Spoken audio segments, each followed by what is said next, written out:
días, tardes o noches, maravillosa audiencia que hoy nos ve y nos escucha. Este es su programa, su noticiero educativo favorito. Y el día de hoy tenemos un programa muy especial para ustedes, porque vamos a hablar de la teoría educativa de Celestín Freinet. Pero antes de eso, quisiera invitarlos a conocer a nuestro equipo de reporteros especiales. Vamos con ellos.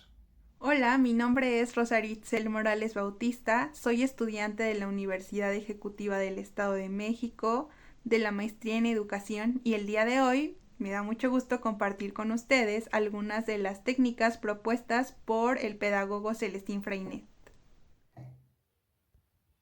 Hola, ¿qué tal? Mi nombre es Omar Rodríguez González. Soy estudiante de maestría en educación en la Universidad de Excelencia Educativa en México. Soy el maestro Miguel Ramírez, estudiante de la maestría en educación en la Universidad de Excelencia Académica de México, y hoy también seré su reportero de campo. Muchas gracias a nuestros corresponsales, y ahora ellos mismos nos van a introducir a este tema, que es la teoría de Celestín Freinet. Además nos van a poner un poquito en contexto histórico y nos van a hablar sobre la biografía de este pedagogo. Vamos con ellos. Ya desde hace muchas décadas ha habido gente que se ha opuesto al sistema tradicional de enseñanza, que se basa en la memorización, en el autoritarismo, en la obediencia ciega. Y uno de los grandes exponentes, de los más recordados, de los más influyentes, ha sido Celestín Freinet. Celestín Freinet nació en Francia en 1896 y tuvo una experiencia un poco traumática en su adultez, ya que él estuvo en la Primera Guerra Mundial, en donde peleó valientemente, pero también ese tiempo que estuvo ahí le hizo pensar bastante, le hizo reflexionar acerca de las ideas sobre la educación. Y cuando la guerra acabó y cuando él regresó a Francia, en su aula quiso hacer un cambio. En sus clases, él implementó un nuevo método, una técnica innovadora en donde la educación, donde la enseñanza tenía un contexto más humano y cooperativo.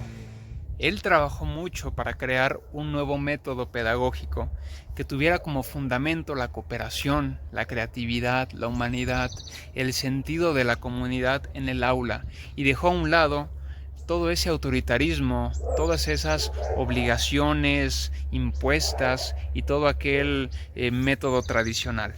Acompáñame a mí y a mis compañeros a explorar un poco más acerca de los principios fundamentales de esta teoría, así como las prácticas y los métodos que él implementó, que hoy en día siguen teniendo relevancia dentro del aula de muchos maestros alrededor del mundo.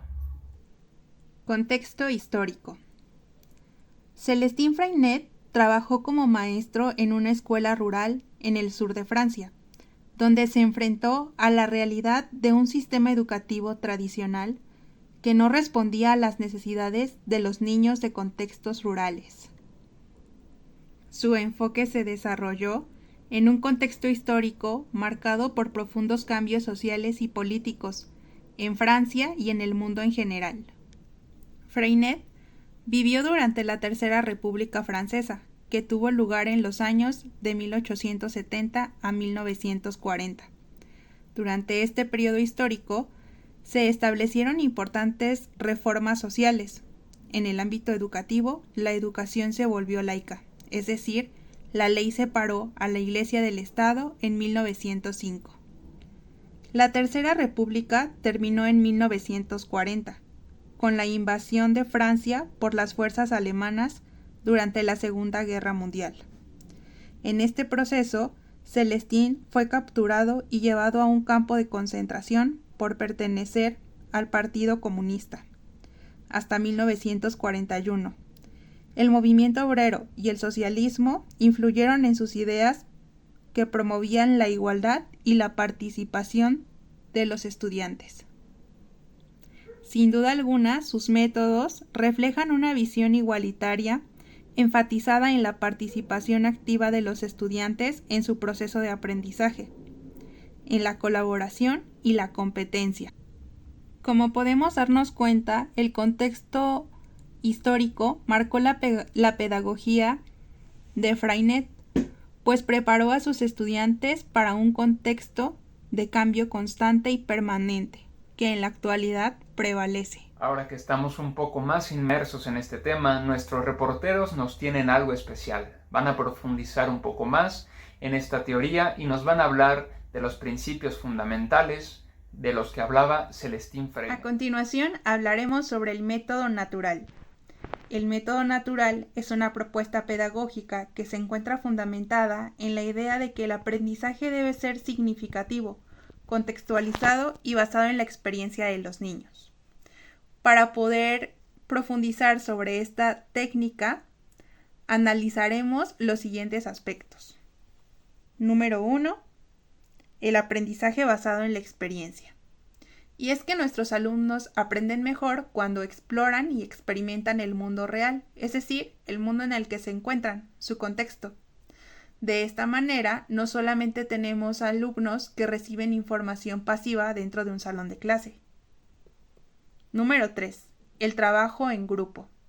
Se fomenta el trabajo en grupo y a su vez la colaboración entre estudiantes, lo que ayuda al desarrollo de habilidades sociales, como la comunicación asertiva, la escucha activa y la resolución de problemas. Número 3. La educación personalizada. En ella se considera el ritmo y los intereses individuales de cada niño para personalizar el aprendizaje y hacerlo más significativo. Número 4. El uso de materiales y técnicas.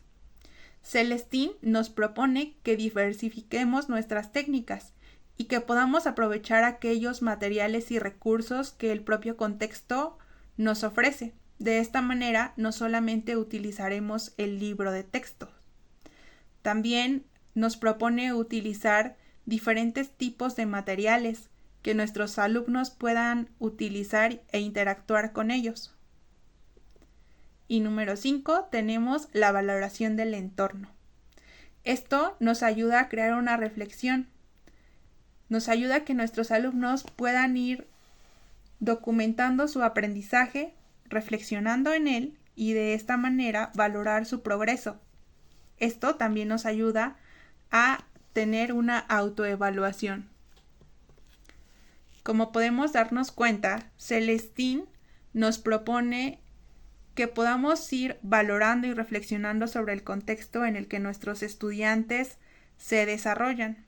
De esta manera, podemos hacer el aprendizaje significativo, ya que si retomamos algunos de estos elementos, nuestros alumnos podrán asociar el aprendizaje a aquellas cosas con las que experimentaron en el contexto y su aprendizaje será más eficiente. Obviamente será para ellos más importante y de mayor relevancia, ya que este aprendizaje estará basado en algo que ellos ya conocen. Es decir, no vamos a dejar pasar que nuestros alumnos antes de entrar a la escuela ya experimentaron en su contexto y tienen ciertos aprendizajes, los cuales solamente retomaremos para que este aprendizaje se vuelva significativo. A continuación, les hablaré de algunos aspectos de la teoría educativa de Celestín Freinet.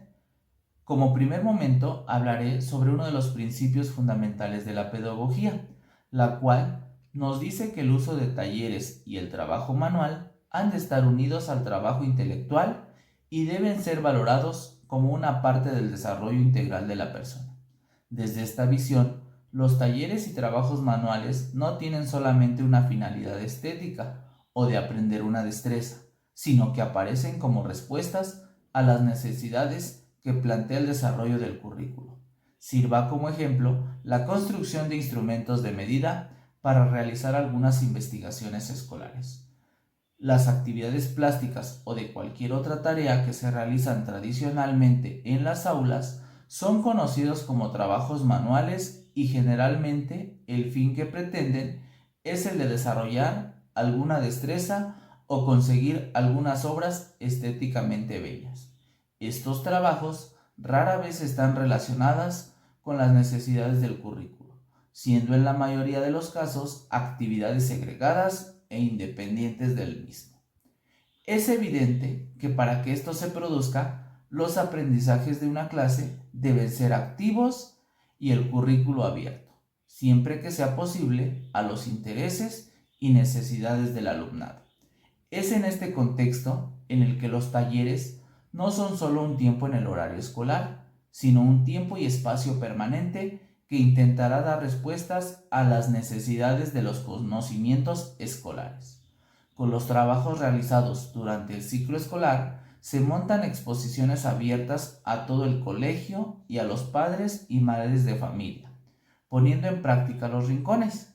Con mesas colocadas alrededor de la clase, podemos establecer los talleres, como por ejemplo, modelado, pintura, carpintería, reciclado, música, guiñol, informática, juegos matemáticos, investigaciones, entre otras, utilizando el espacio concreto y el material necesario. Para conseguir unos talleres eficaces, se hace necesaria la participación de los padres y madres de familia que vienen a clase y colaboran atendiendo de forma fija algunos talleres durante todo el curso. Ahora les quiero hablar de una de las piedras angulares de esta teoría, que es la educación cooperativa. A Celestín Freinet no le agradaba la idea de individualidad. A él le gustaba que sus alumnos cooperaran, que se ayudaran mutuamente para alcanzar objetivos en conjunto. Y dentro del aula él se dio cuenta que esto hacía que los alumnos desarrollaran mejor sus habilidades sociales y emocionales. Y él pensó que esto no sería solamente algo del aula, sino que cuando esos alumnos se convirtieran en miembros de la sociedad, estas habilidades sociales serían fundamentales para su desarrollo. Con la educación cooperativa también se trabajan los valores más importantes de la sociedad, como lo es la empatía, la solidaridad, el respeto mutuo. Con la cooperación viene la unidad. Con la unidad viene la fuerza, y la fuerza es el motor que mueve a una sociedad unida, cuyos miembros son responsables y están comprometidos con ella. A continuación hablaré sobre el texto libre. El texto libre es una metodología centrada en la producción escrita de nuestros alumnos, la cual surge de pensamientos y experiencias propias. Esta metodología ayuda a que nuestros alumnos escriban de temas de su interés. Por lo tanto, va a fomentar en ellos la creatividad, el desarrollo del pensamiento crítico y el desarrollo de ideas personales, creando así también un aprendizaje significativo, pues el hecho de que nuestros alumnos escriban sobre temas de su interés hará que ellos quieran investigar o conocer más el tema. Esto es importante, ya que los docentes tenemos el papel de motivar la curiosidad del alumno para comprender más el tema y de esta manera pueda desarrollar más ideas dentro de su texto. Por otra parte, tenemos que crear espacios donde nuestros alumnos puedan autoevaluarse, haciendo una reflexión de su texto, analizándolo y compartiendo en el grupo pues aquellas ideas que han desarrollado. Esto también permitirá que nuestros alumnos puedan entre ellos evaluar su trabajo y reflexionar sobre el trabajo de sus compañeros. Por lo tanto, es importante que sepamos que nuestros alumnos elegirán el tema del que quieren escribir y el cómo escribirlo. Tenemos que centrar la evaluación en el proceso, que es el desarrollo y la investigación de nuestros alumnos dentro de su texto libre. Como podemos darnos cuenta, el texto libre alienta básicamente a la libertad de escribir aquellas ideas o pensamientos que nuestros alumnos tienen de manera libre.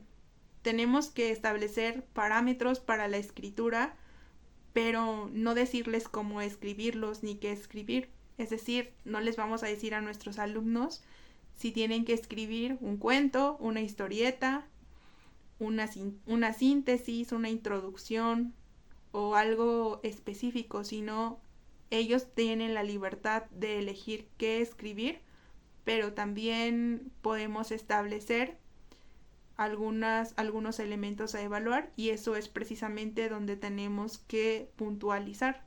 Por ejemplo, la ortografía.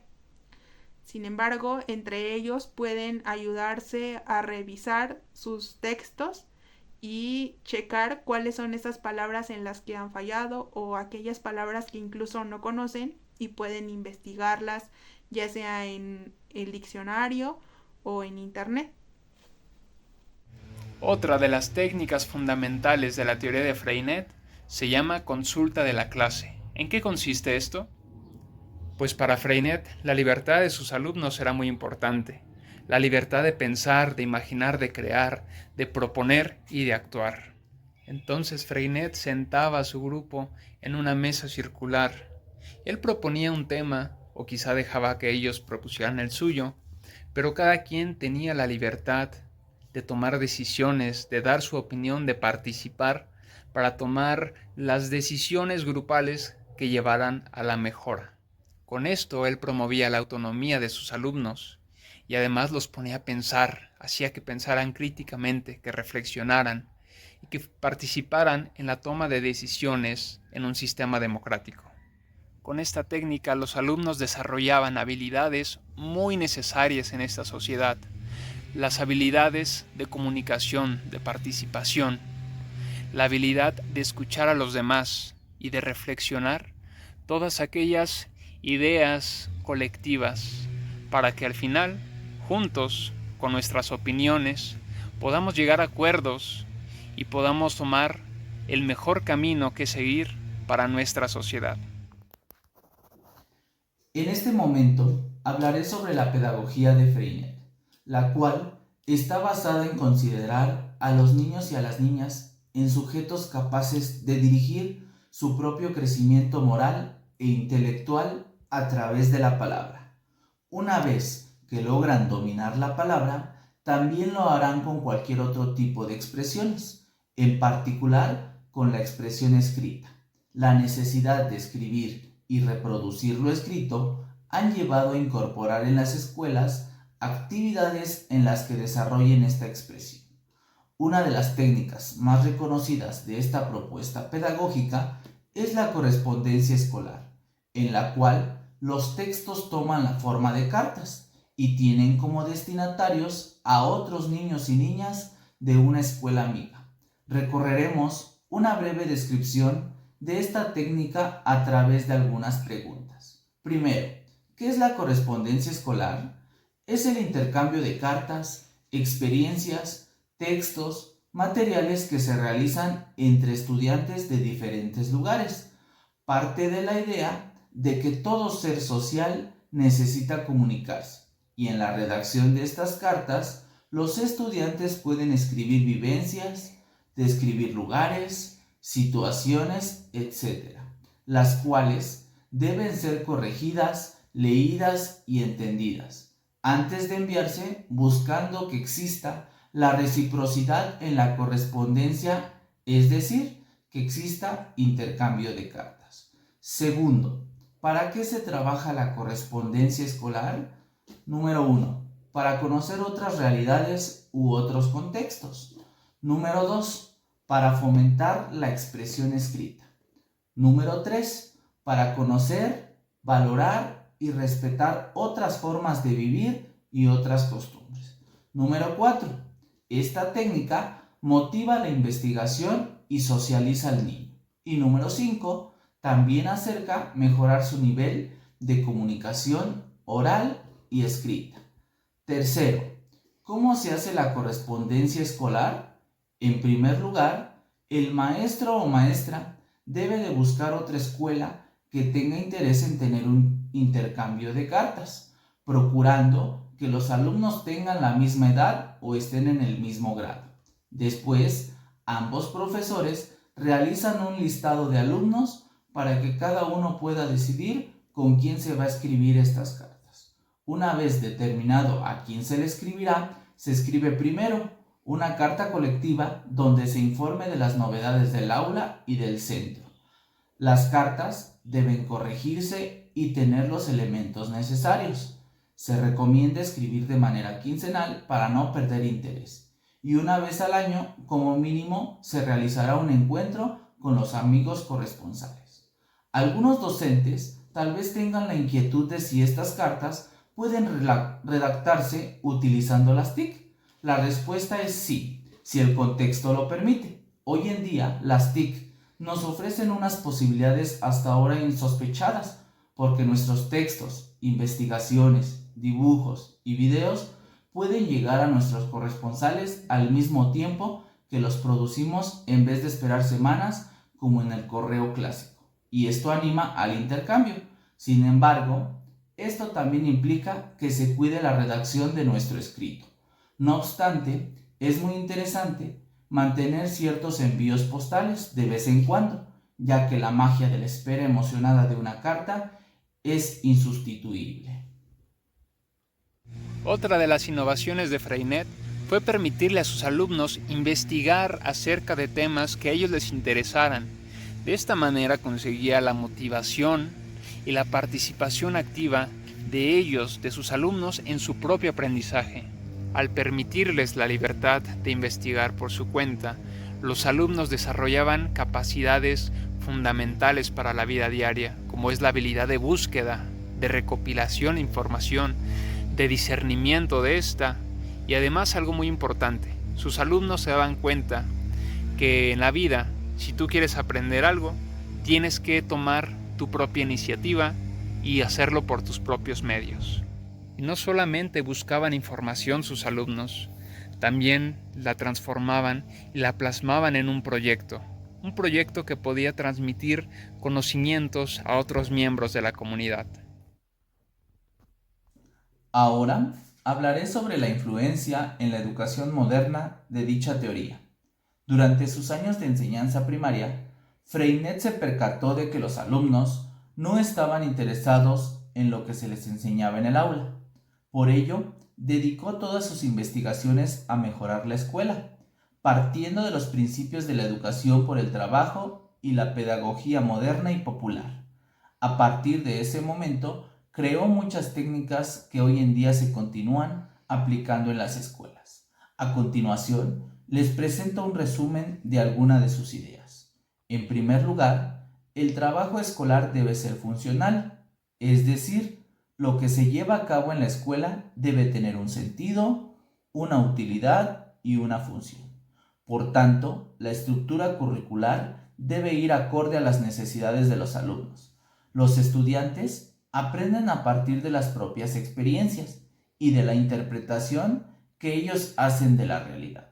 Por ello, necesitan más libertad para educar su inteligencia, evitando las lecciones memorísticas y dando prioridad a las experiencias. Es importante también hacer partícipe del aprendizaje al alumnado, crear escuelas y aulas donde todo se basa en la cooperación. Freinet defendió la individualización del trabajo. Los niños y niñas nunca tienen las mismas necesidades y aptitudes, y es absurdo pretender que todas avancen al mismo ritmo. En una comunidad cooperativa, la atención a las diferencias individuales es de gran importancia desde el punto de vista pedagógico y humano. Entonces, por medio de recursos apropiados, cada niño y niña puede progresar a su ritmo según sus necesidades. La escuela ha de tener como misión principal ayudar a las potencialidades de cada alumno, fomentando una escolarización desde temprana edad. Asimismo, se les ha de conceder libertad a los alumnos para expresarse, pues el centro de la escuela son ellos, sus vidas, sus necesidades y sus posibilidades, que constituyen la base del método de educación popular, defendido por esta pedagogía. Por último, hay que permitir al alumno el contacto directo con la naturaleza que les rodea. Como verán, es una pedagogía que propone una realidad escolar orientada al desarrollo democrático en los aspectos lingüísticos, científicos, informáticos, corporales, de ciencias humanas, comunicación no verbal, didáctica, prensa, correspondencia, inserción y educación para la paz. La escuela debe ser activa, dinámica, abierta para el encuentro con la vida, participante e integrada a la familia y a la comunidad, contextualizada en términos culturales. Freinet generó cambios en las relaciones profesor, alumno, escuela y saber, animado por la idea de ofrecer un papel activo a los niños y niñas en el plano escolar. Él realizó una acción educativa en la que teoría y práctica no se oponían, sino que una no podía desarrollarse sin la otra. Para Freinet, la posibilidad de educar dentro de la dignidad dependía del respeto a los niños y niñas, ya que esta era una de las principales condiciones para la renovación de la escuela, y de este modo, alumnos y alumnas respetarían a sus profesores. Estamos llegando al final de nuestro programa. Les agradecemos su atención y el habernos acompañado a través de este viaje por la teoría educativa de Celestín Freinet. Yo soy su reportero, su presentador, José García. Pero no nos vamos a ir sin antes escuchar la conclusión que nos tiene preparado el maestro Omar Rodríguez. Muchas gracias de nuevo por su atención. Para finalizar, es importante resaltar que las posibilidades de construcción de aprendizajes críticos, autónomos, cooperativos y creativos dependen de la forma en que acontecen las condiciones y relaciones entre los actores del proceso educativo. Esto significa que si la base pedagógica que sustenta la razón de la enseñanza fuera opresora, o sea, considerara a los educandos como elementos vacíos en los cuales depositar el saber, no importaría cuál fuese el soporte metodológico utilizado, no habría una construcción de conocimiento por parte de los alumnos y alumnas, no existiría aprendizaje autónomo y creativo. Por esta razón, los fundamentos de la pedagogía de Freinet, caracterizada como una pedagogía popular que coloca a los alumnos como centro y a la comunidad como partícipe del proceso de enseñanza y aprendizaje, puede ser considerada, además de precursora de algunos aspectos de la pedagogía de los medios, como un referente pedagógico, entre otros. Una base en la cual encontrar sustento para llevar adelante propuestas educativas que incluyan a las tecnologías en su desarrollo y que tengan como finalidad promover la construcción reflexiva y crítica por parte de los niños y niñas, de su ser más en el mundo, hacedores de su historia y de la historia colectiva que también les pertenece. Termino con algunas ideas que retomo de Freinet sobre su teoría educativa. Número 1. Su mayor aportación, como hemos dicho, son sus técnicas, aunque no las propone como algo estático, sino como algo que debe evolucionar con el paso del tiempo y que se puede aplicar en la actualidad. Número 2. Educación por el trabajo y centrada en el niño, el cual debe ser protagonista en su propio proceso de construcción de conocimientos, basándose en la expresión libre, el tanteo experimental, que el proceso de aprendizaje empiece por la experimentación en el medio, y así los niños generen conocimiento de forma natural y el principio de cooperación. Número 3. Considerar al alumno como centro de la educación hizo que se removieran ideas de aquellas épocas. Para Freinet, la educación parte del niño y por ello todas las técnicas que trabajó están centradas en él. Y por último, establece una escuela que da la palabra a los alumnos, una escuela crítica, creativa y por tanto investigadora, una escuela con un claro sentido de la formación integral de los niños. Muchas gracias por su atención, los invitamos a observar y escuchar nuestro video para que puedan dar sus propios puntos de vista sobre la teoría educativa de Celestín Freinet. Hasta luego.